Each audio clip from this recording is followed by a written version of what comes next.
In the last lecture, we proved a logical equivalence, which said that if you have not for all x p of x, then that's logically equivalent to exists x, not p of x.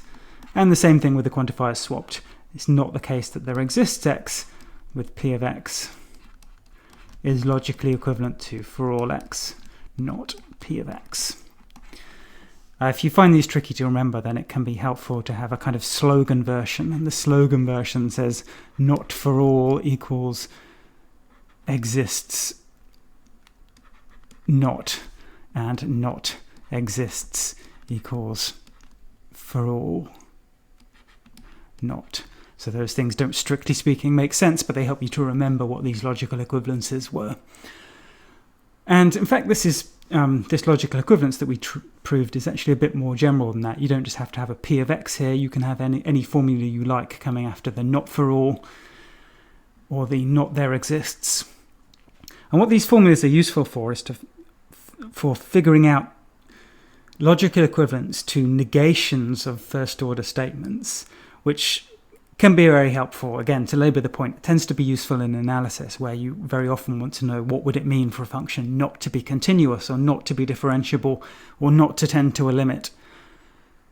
So in this video, we're going to explore using that logical equivalence of quantified statements to negate certain interesting things. So here's our first example, and the example is about an informal statement which says every value the function f from the reals to the reals takes is less than 10. So that's a statement which we could write as an interpretation of a first order formula. We could write it as for all x in the real numbers, f of x is less than 10. And that is an interpretation of a first order formula for all x p of x, where the domain of the interpretation, the thing that the variables come from, is the real numbers, and the interpretation of the relation p of x is saying that a particular function f of x is less than 10. So let's suppose we wanted to negate this statement. We wanted to find a logical equivalent for the negation of the statement that every value the function f takes is less than 10. Well, then what you want to negate is an interpretation of a formula for all x p of x, and you know that for the negation of for all x p of x is logically equivalent to exists x such that not p of x is true. So in our interpretation, where the variables come from the real numbers and the relation p of x is f of x is less than 10, the logical equivalent to the negation of our original statement becomes there exists a real number x such that it's not the case that f of x is less than 10. And you could, of course, rewrite this as saying there exists a real number x such that f of x is greater than or equal to 10, using your knowledge of what it means for f of x to not be less than 10. So there's a simple quantified statement where we were able to find a logical equivalent for its negation using our logical equivalence for the negations of quantified statements. Let's now try a more complicated one. So we're going to look at the statement that a function f from the real numbers to the real numbers is bounded, and then we're going to look at the negation of that statement. So to begin with, what we have to do is try and write down that statement as an interpretation of a first order formula. And the way we could do that is by saying that the function f being bounded means there exists a real number m such that for all real numbers x, the absolute value of f of x is less than or equal to m. So that's the meaning of the statement that a function f is bounded.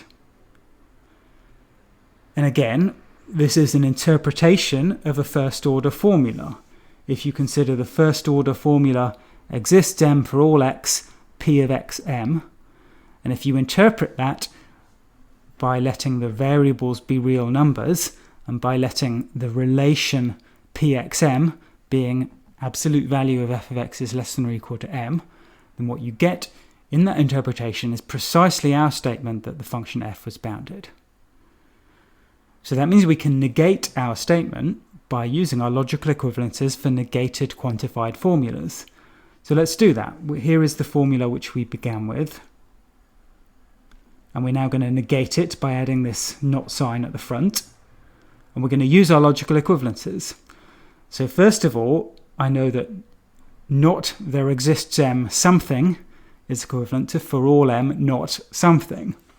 So when we do that, all we have to do is swap the quantifier for m from a there exists to a for all, and then keep our not symbol.